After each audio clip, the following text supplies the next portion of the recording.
Iniciar grabación. Ahí está grabando. Ojalá no haya conflictos entre la grabación y Facebook, que están en el mismo sitio.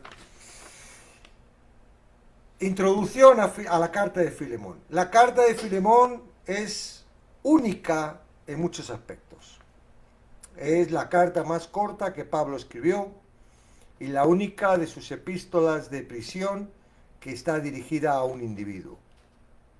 Aunque no alcanza el nivel doctrinal de las demás, trata un tema de importancia vital que posee un enorme valor práctico.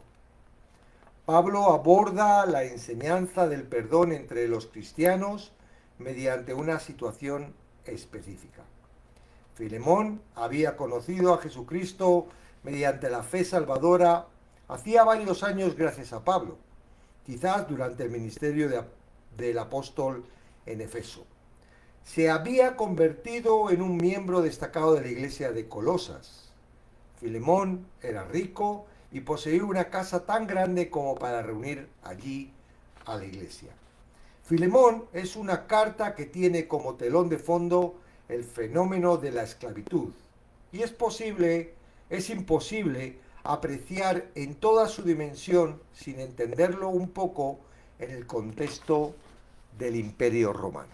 ¿Ok? Entonces vamos a ver, yo creo que está en, voy a ver si está, un segundito.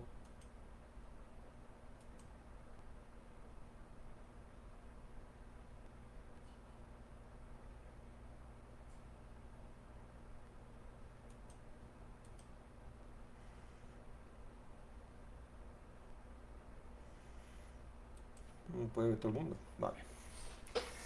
Ok. Filemón 1 al 7. No tiene nada más que un capítulo, con lo cual no hay capítulo, sino es versículo 1 al 7.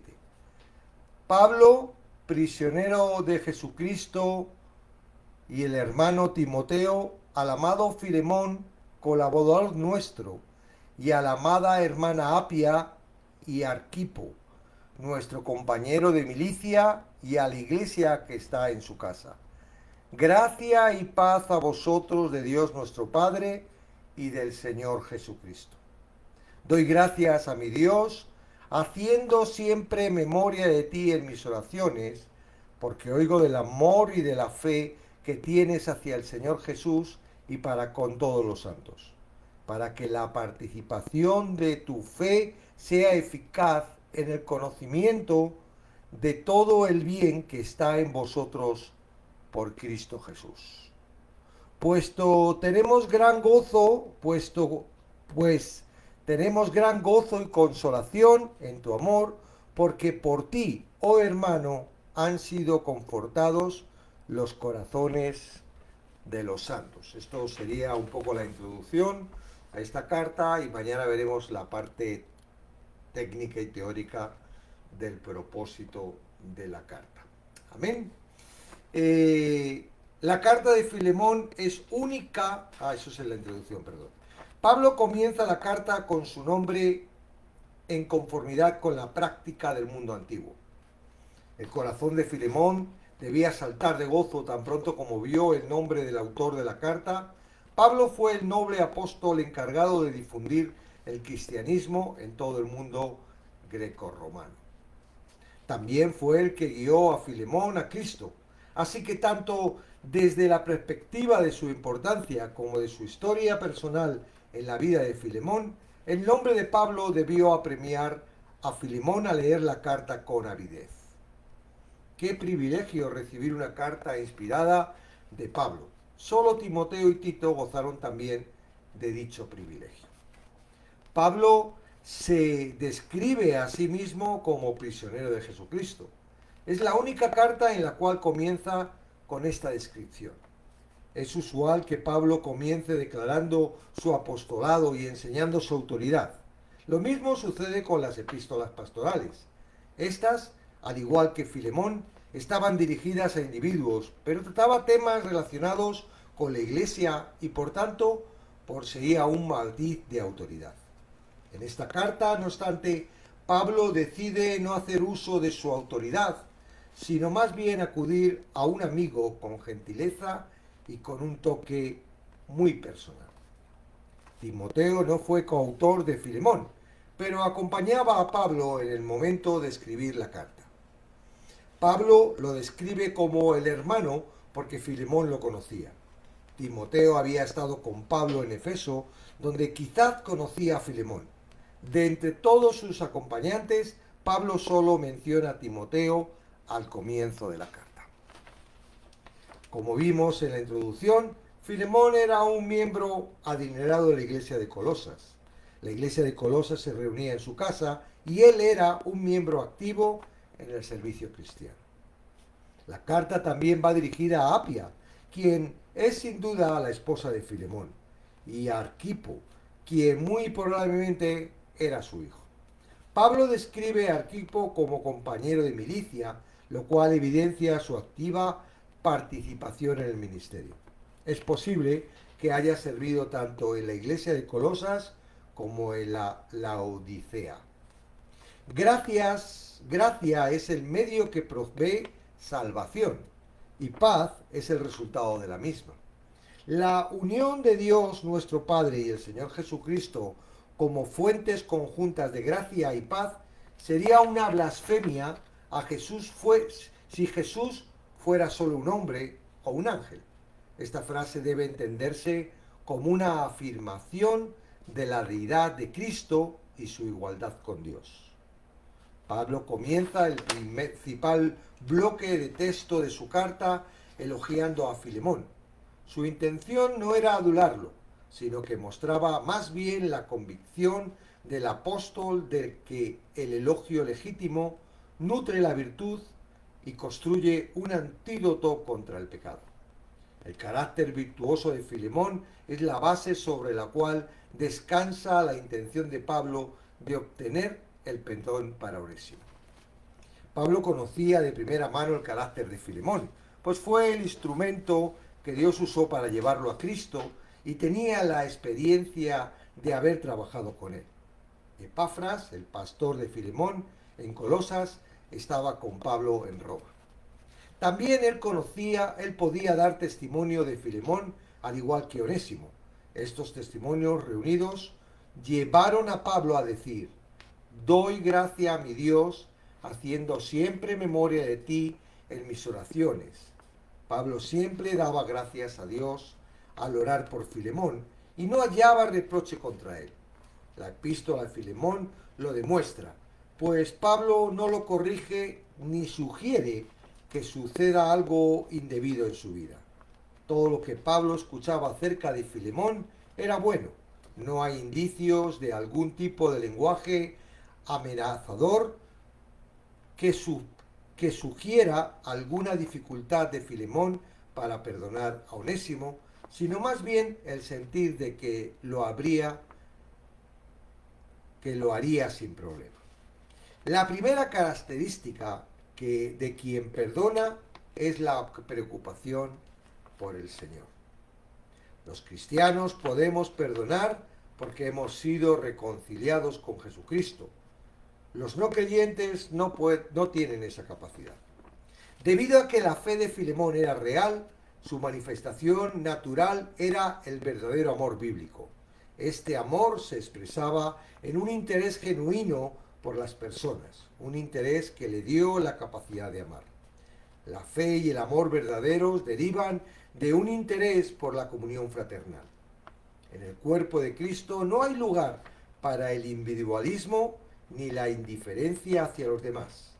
El interés por la comunión fraternal era otra motivación en Filemón para perdonar a Onésimo. El no hacerlo produciría una desaveniencia en la comunión, puesto que Onésimo era también un creyente. Al perdonar a Onésimo, Filemón guardaría la armonía, la paz y la unidad en la iglesia de Colosas. Los cristianos hemos recibido toda bendición espiritual en los lugares celestiales en Cristo. Poseemos una nueva naturaleza en nuestro interior. ¿Cómo lograría descubrir Filemón todo el bien que está en él? Pablo va por sentado que Filemón desearía experimentar por sí mismo un verdadero conocimiento del perdón al perdonar a Onésimo. Con este pasaje, Pablo nos recuerda a todos la importancia que tiene el interés por el conocimiento. Si Dios puede perdonarnos con tanta ternura, ¿qué nos impide tener el carácter para perdonar a otros como lo hizo Filemón? Bueno, no entramos todavía en la carta, pero estaría bien, digamos, en el trato que tiene Pablo con la carta para Filemón, pero ver un poco el contexto de lo que estaba pasando, ¿no? Onésimo era esclavo de Filemón. En aquella época el sistema de trabajo laboral en el mundo romano se habituaba por los esclavos, es decir, una persona quería trabajar, una persona le metía en casa y era esclavo de esa persona y dependía, ¿verdad?, de esa persona para trabajar. No había sindicatos ni había cosas de estas, entonces la autoridad del dueño de la casa se hacía como autoridad también de la persona que estaba trabajando.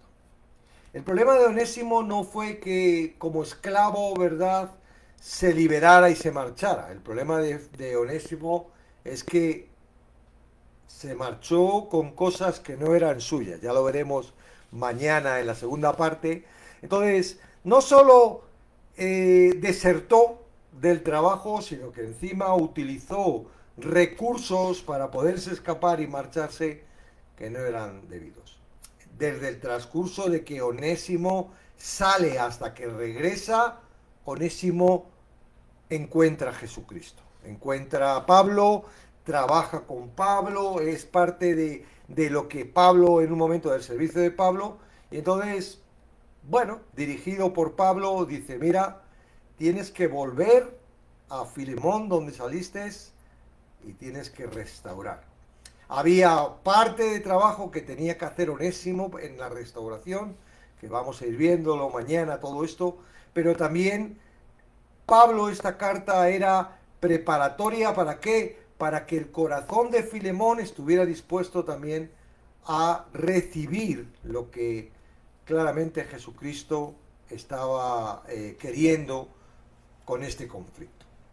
Para Filemón era un conflicto, ¿verdad? Estaría en su corazón. Muchos de nosotros tenemos conflictos y los intentamos olvidar. El perdón parece que calma el dolor si yo lo olvido, pero en realidad está profundo, se queda. Es como si tú te haces una herida, ¿verdad? Y se cicatriza, pero por dentro sigue estando la herida, no ha cicatrizado en falso. La herida sigue estando. Tú no ves herida, pero si tocas duele.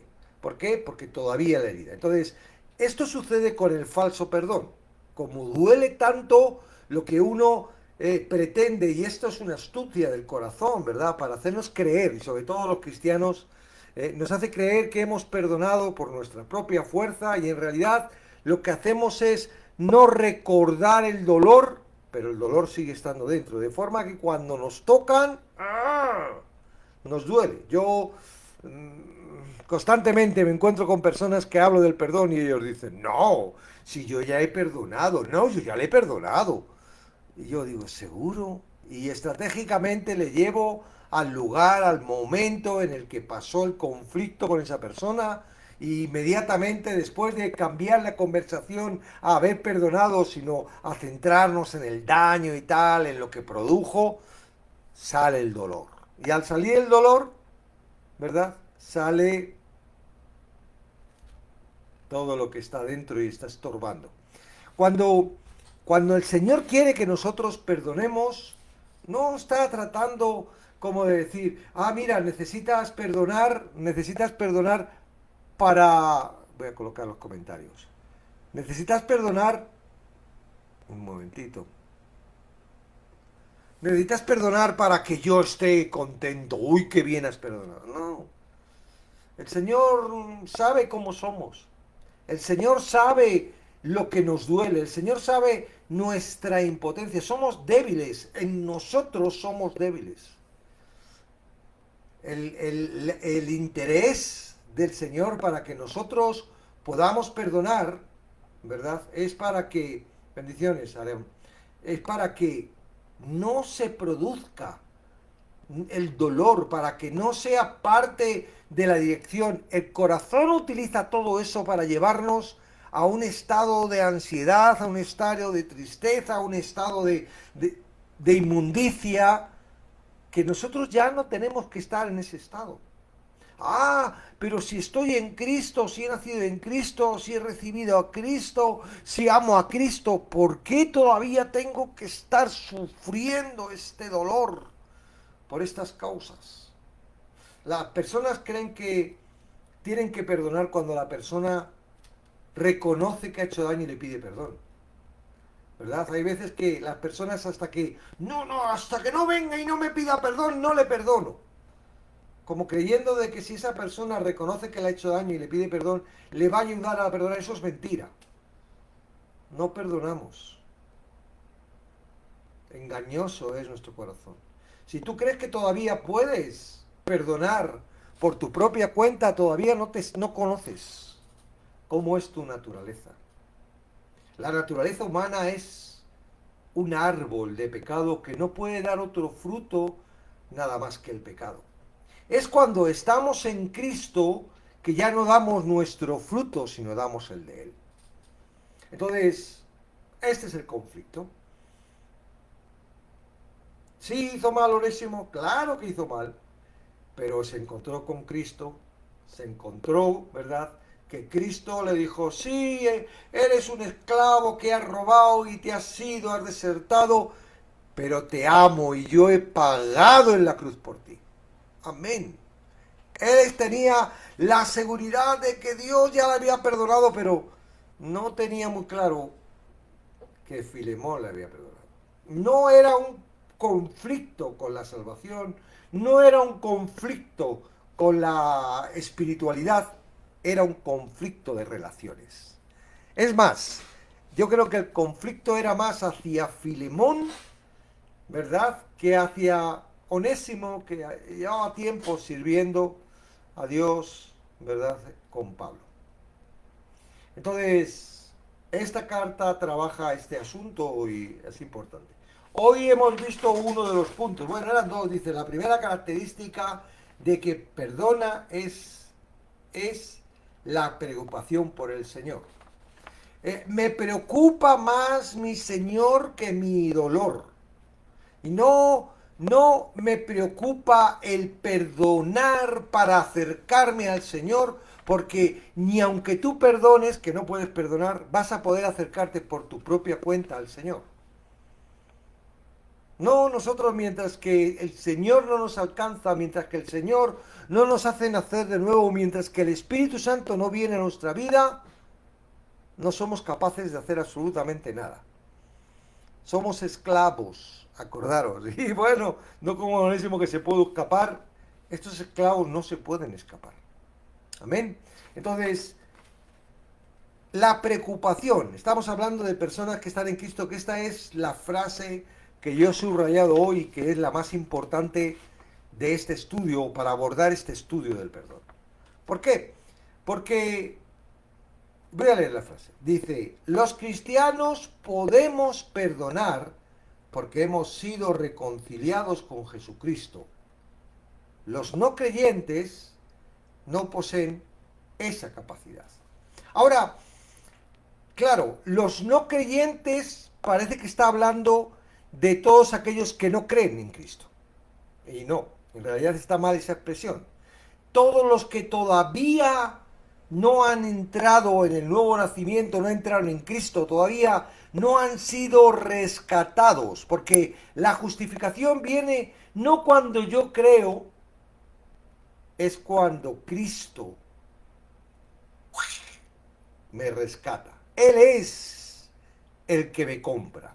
Y no es que Él haya hecho un cheque en blanco, dice, voy a ir a la cruz y me voy a morir y tal, y esto, lo otro, y todos los que crean en mí, como si eso fuese, ¿verdad?, un cheque en blanco libre para todo el mundo, sin nombre. Es decir, yo cojo, Él ha muerto por mí, cojo este cheque y ya. No, el cheque que hace Cristo tiene nombre. Escogidos. Muchos son los llamados, pocos los escogidos.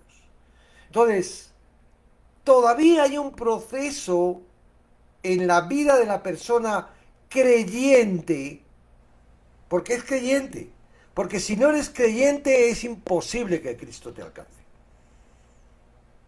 Un incrédulo no entra a Cristo. ¿Quién entra en Cristo? Bueno, los creyentes, pero no porque sea creyente, señores, atiendan esto, los 15 personas que están. Esto es sumamente importante a la hora de entender el Evangelio y dónde estamos. Porque nos han engañado. El sistema religioso de obras nos han dicho, es por lo que tú haces. ¿Tú crees? Ahora estás en Cristo. Y Cristo dice, ¡ay! Están entrando un montón y se están marchando otro montón. No, no es así. Él no va a coger a una persona que luego se va a marchar. No puede. Y son creyentes, pero sin embargo se van. Estaban con nosotros, parecía que eran de nosotros, pero no eran de nosotros, porque salieron. Si hubieran estado con nosotros y fueran de nosotros, no se hubieran marchado. Entonces, el tema es el siguiente, yo creo, pero hasta que Él no me alcanza, siempre la actitud de salvación es por parte de Cristo. ¿Quién salva? ¿Mi actitud de creer o Él el que salva? Y de una forma personal, esto no es global. Ahora voy a esta iglesia, todos, levantaros, vamos a hacer una oración, levantar las manos y decir conmigo, creemos en Jesucristo, y ahora toda la iglesia ya está en Cristo. No, señores. Entonces cambiaríamos el texto de Santiago y diría, por la voluntad de la palabra de la iglesia en la oración, todos son hechos salvos porque han orado y han creído que yo les he salvado. La salvación viene a través de la palabra. Es la palabra. ¿Y cómo es la palabra? Bueno, tú estás en la palabra, estás leyendo la palabra, estás meditando en la palabra, en el primer amor. Ayer estuvimos tratando este tema de la iglesia, en la primera carta del libro de Revelación, que habla de Éfeso. Y dice, uy, ¿cómo estás? Yo conozco tus obras y tu esfuerzo, y que no quieres saber nada del pecado, y que desprecias la obra de los nicolaitas como yo, y que has sufrido y has tenido mucha paciencia. Y ¡guau! ¡Qué bueno! ¿Qué tal? Pero tengo una cosa contra ti. Y dije, ¿qué cosa? Has perdido tu primer amor. Arrepiéntete. Mira donde, primero dice, mira donde has caído. Arrepiéntete y empieza a hacer las primeras obras. Esas personas, si no se observan dónde han caído y se arrepienten, o al darse cuenta dónde han caído se arrepienten y empiezan a hacer lo que hacían cuando iban en dirección del amor, conseguirían llegar a Cristo. Porque si no, no te van a servir para nada todas esas obras. Voy a quitar el candelero. Voy a quitar a las personas que te están enseñando.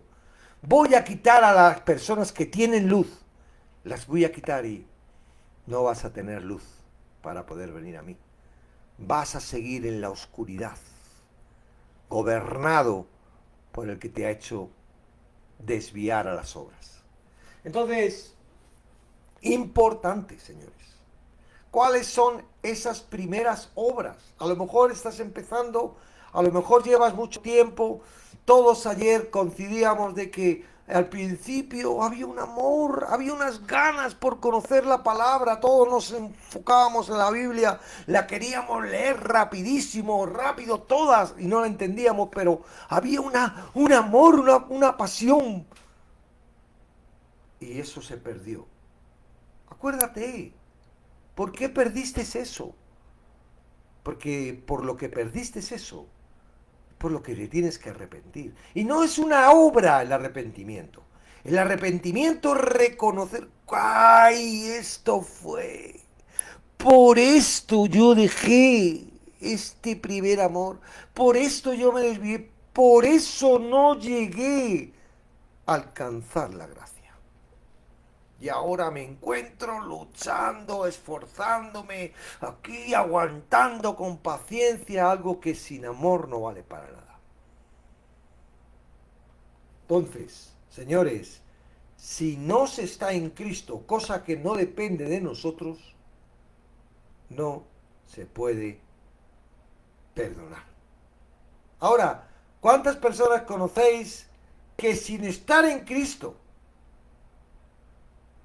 dicen yo puedo perdonar? Esto es el engaño. Aquí es donde está el mayor problema, no solo de los que están fuera de Cristo y no creen en Cristo, sino de los que todavía no han llegado a Cristo. Son engañados de que pueden. Y sabéis una cosa, solo podemos encontrar a Cristo. Solo Cristo nos salva cuando nos damos cuenta de que no podemos absolutamente hacer nada. Este es el ayo, la ley que me hace que no puedo conseguir, porque no puedo ser la ley, porque siempre cometo errores, porque aunque quiero no puedo, aunque me lleva a qué, a Cristo. Pero me lleva, ¿por qué? Porque me doy cuenta de que yo no puedo. Si no lo hace Él, si Él no es su misericordia. Entonces, todos los que se creen que son salvos porque han hecho una oración, son salvos porque han ayunado, son salvos porque están haciendo obras, son salvos, no son salvos. Todavía. Están en proceso. Son como los de la iglesia de Éfeso en el momento de la carta. ¡Guau! Parecen cristianos. Van bien, celosos del pecado, conocen a los falsos maestros. Pero de nada les sirve porque les falta lo más importante. ¿De qué te sirve hablar en lenguas angelicales, profetizar, dar todo el dinero a los pobres? Si no hay amor, de nada te sirve. Ahora el amor no lo podemos producir, es como el perdón. Tú no puedes perdonar, pero tampoco puedes amar si estás fuera de Cristo. Y claro, yo lo sé, porque yo no lo entendía hasta que no estuve en Cristo. Me esforzaba, quería entenderlo, oraba, ayunaba, daba las vueltas a la palabra, estudiaba y quería entenderlo, pero es que nuestra mente finita no puede entender esto, porque esto solo se entiende con la naturaleza divina que viene en la salvación.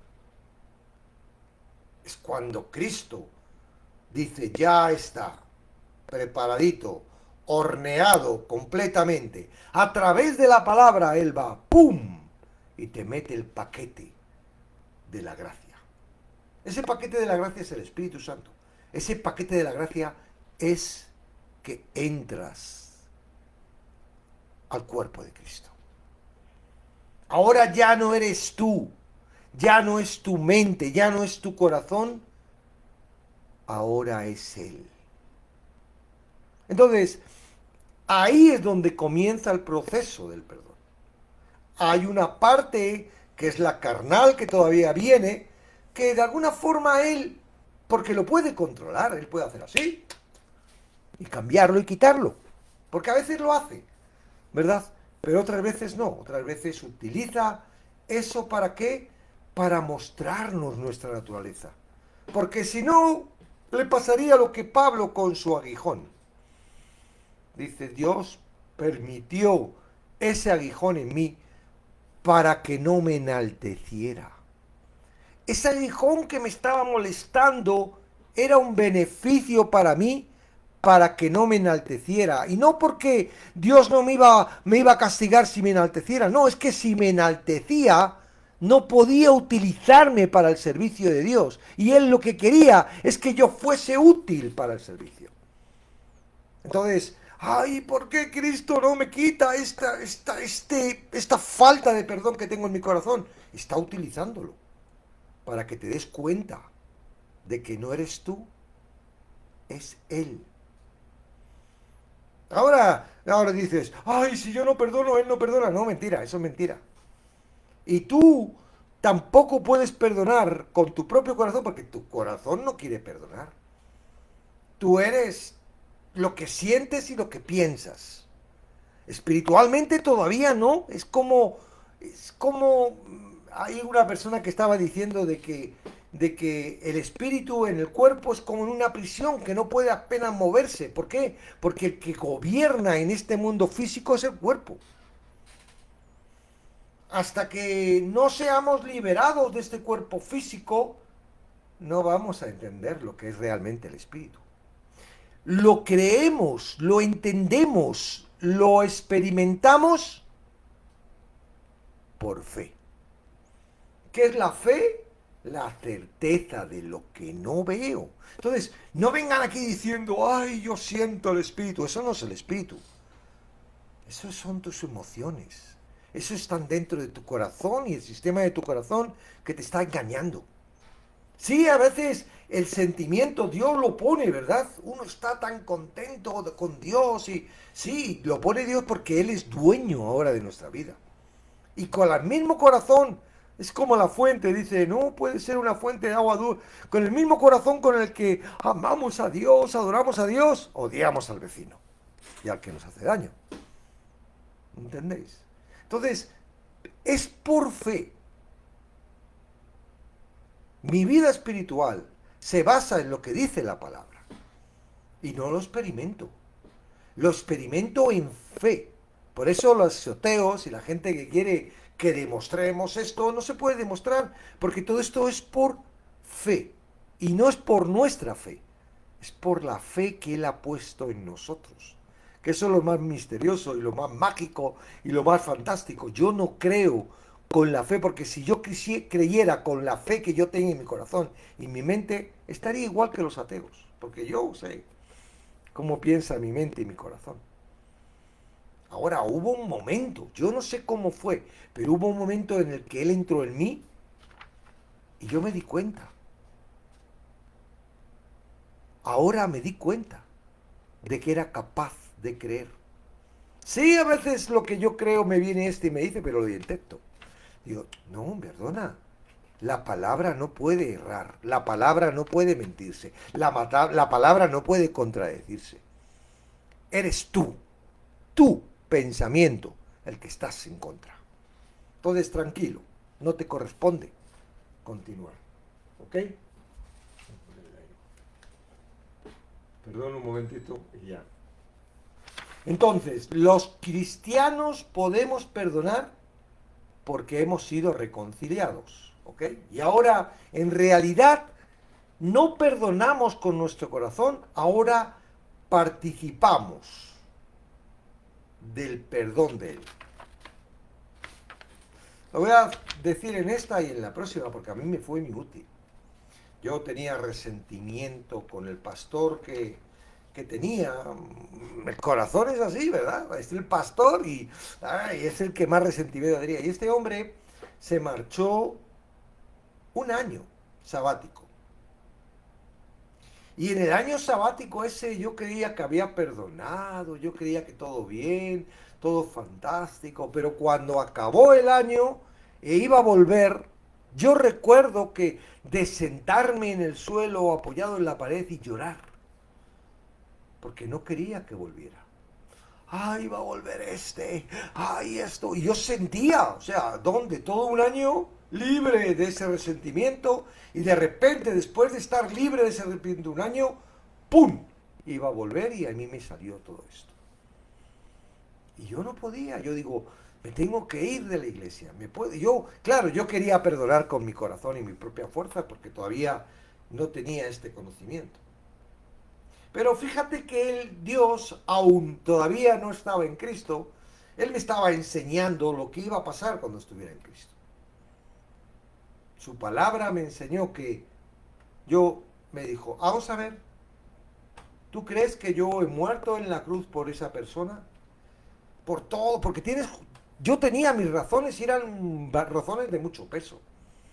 Yo no estaba diciendo, eres muy injusto porque es mentira todo. No, yo tenía razones y eran razones con mucho peso. Entonces, no, Dios no me contradijo de que no, mira, estás equivocado, es que estás acusando, es que... No, Él me dijo, todas las cosas que esa persona ha hecho y ha dicho están colgadas en la cruz.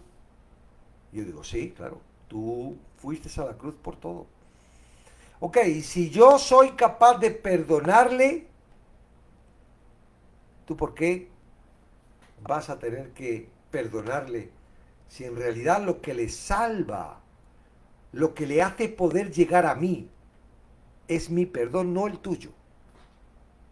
Él está libre. El que no estás libre eres tú, que todavía no lo has perdonado. Entonces dije, bueno, entonces ¿qué hago? Porque yo no puedo perdonar, no puedo perdonar. Lo he intentado y no puedo perdonar. Estoy haciéndolo como una conversación, pero no fue así, pero bueno. Entonces él dice, no, tú tienes que dejarme a mí la responsabilidad. Yo soy quien juzgo. Tú no, ¿verdad? Pues yo soy quien juzgo. Tú lo que tienes que dejar es dejarme a mí. Pásame a mí el cargo. Mira, Señor, todo lo que me ha hecho. Toma. Haz tú lo que crees justo con él. Y fue bueno. Descansé. Descansé. Ahora, no he recibido el verdadero perdón y la verdadera satisfacción y de entender lo que es el verdadero perdón hasta que no he estado en Cristo. ¿Sabes por qué? Porque ahora ya no es Él el que perdona, Cristo. Ahora soy yo con Él, porque ahora estoy en Cristo. Ahora, aunque a mí no me corresponde, ¿verdad? Porque es Él el que perdona, yo estoy participando porque estoy en Cristo con Él de ese perdón. El beneficio del perdón no es para Dios, es para uno. Ahora, el beneficio del perdón para uno es un beneficio para el cuerpo. ¿Ok? Entonces también es un beneficio para Dios. Y lo vamos a ir viendo en la carta. De momento vemos que aquí lo que está haciendo Pablo es, mira, Filemón, te amo. Eres importantísimo para mí y para la iglesia. Y no eres un adulerio, hay adulación. No, es algo real. Y eso ¿verdad? Están ahí transmitiendo, esa carta se transmite lo que uno y otro. Ahora nos podemos hablar por teléfono, nos podemos, ¿verdad? Nos vemos, pero en aquella época la distancia era... Pablo estaba en la cárcel. Filemón sabía que Pablo estaba en la cárcel y que no sabía si iba a salir o no salir. Y había un sentimiento, sabían por qué estaba en la cárcel, no era justo, ¿verdad? Era injusto. Imagínate que ahora me metieran a mí en la cárcel y tú, oh, pobre, si no hace nada más que dar la lata ahí del TikTok y tal. Ahora estaba presentando su amor, presentando su respeto, presentando todo lo que esa relación tenía para una restauración. Pablo ahí ganaba, claro que ganaba. Ganaba porque amaba a Onésimo y amaba a Filemón. Y quería que eso que estaba produciendo, ¿verdad?, incomodidad, Onésimo, que no podía volver a la iglesia de Filemón o al servicio de Filemón a restaurar eso que había hecho mal con Filemón, mal por Filemón, que era una persona que tenía la iglesia y tal, pero que todavía tenía pendiente, ¿verdad? Es esclavo, se marchó, me quitó todo, me robó, se marchó, y esto tenía que resolverse para bien de los dos y sobre todo para bien de los que le rodeaban a los dos. Somos lámparas. ¿De qué sirve una lámpara puesta debajo de una mesa? ¿De qué sirve una lámpara debajo de la cama? ¿Verdad? Cuando estamos con falta de perdón, cuando estamos con resentimiento, cuando la luz de Cristo no puede alumbrar. Es como si nos metieran en el cacharro. El corazón aprovecha todo ese daño, ¿verdad? No tienes que esperar a que la persona venga a pedirte perdón. No tienes que esperar a que la persona entienda que te ha hecho daño. No tienes que esperar todo eso. Tienes que saber que Cristo va a trabajar con tu falta de perdón. Él es responsable. Si esa persona entra en Cristo, todo el mal que ha hecho lo paga Cristo en la cruz. Si esa persona no entra en Cristo, es Cristo quien lo va a juzgar y le juzgará por sus obras. Pero tú y yo no vamos a juzgarle. Tú y yo vamos a disfrutar de una vida eterna, plena, y no tenemos por qué estorbar esa luz de Cristo, ¿verdad? Estamos deseando mostrar a Dios a todo el mundo y sin embargo nuestro corazón, nuestra mente nos hace estorbar eso. Claro, tenemos razones. Nos ha hecho, es que lo que me hizo, es que tenemos razones, pero esas razones no son suficientemente fuertes como para, no merecen la pena. Amén. Entonces, que la verdad en esta carta, en estos 2 días, entre hoy y mañana, que vamos a estar hablando del perdón, si hay falta de perdón en tu corazón, primero entiende que no te estoy diciendo, perdona, porque no puedes. No puedes. Si no estás en Cristo, no puedes. Vas a olvidar, vas a parecer, pero no puedes. Dependes del esclavizador. Entonces, lo único que te toma es que esa falta de perdón, eso que no puedes, te lleve a la posición donde Cristo te alcance y te llene con su gracia. Y cuando te llene con tu gracia, entonces ya sí vas a poder. Pero no tú, Él lo va a hacer porque tú ahora estás en Él, en Cristo. Amén. Entonces, hasta aquí voy a grabar la primera parte del estudio de Filemón.